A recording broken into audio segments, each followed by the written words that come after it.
Typically, most buildings harm the environment, not this one.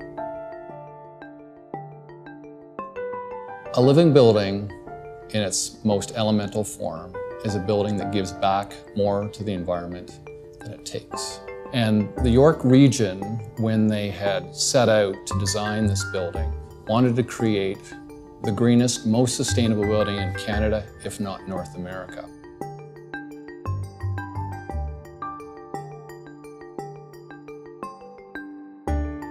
This building is part of the forest ecosystem. So it's not a building in a forest. It's not a forest around a building. It's part of the forest. So here we have one of the magnificent red pines. And just like the building, you see way up in the canopy there, you see the leaves of the pine needles, and their purpose is to catch the energy of the sun. And they feed it back into the tree and help it to grow. Also, you see the canopy up top where the rainwater falls. Again, just like the building, the rainwater is captured to charge the cisterns and provide some life to the building. Both the building is symbiotic with the forest is symbiotic with the building. It's a relationship that will last for decades.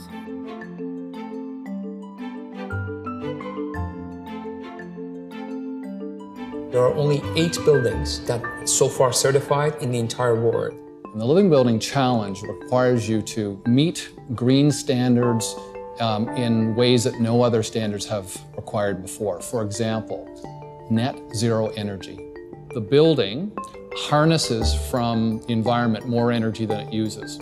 Over a year's period, it puts more energy into the grid than it takes. So that means it's net positive.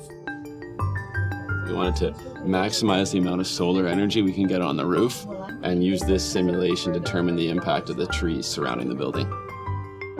Any material that you see here, if it is available, are actually received from within 800 kilometers around this project. So we don't need to use fossil fuels to bring everything from different places in the world.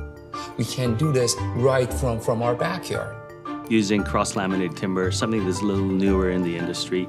You can see every structure element that's out there. From the roof, walls, right down to the floor, everything is visible, and that's the beauty of that building. Nothing is hidden, nothing is covered. Also, we have all the cutting-edge technologies here. So that means that we don't need to forego those cutting-edge technologies just because we want to be environmental friendly. These two can coexist.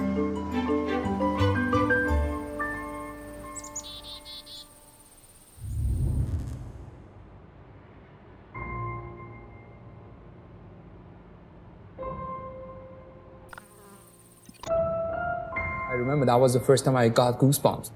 You think you were seeing it on the drawings, but when you entered, you could feel that beauty of this building that coming together. This building is going to exist, hopefully, for another 100 or more years, and it will continue the learning. People will come here to understand what an all-wood building is about, to understand what being sustainable is all about, what making the right choices, the tough choices, is all about. This building will inspire people for decades.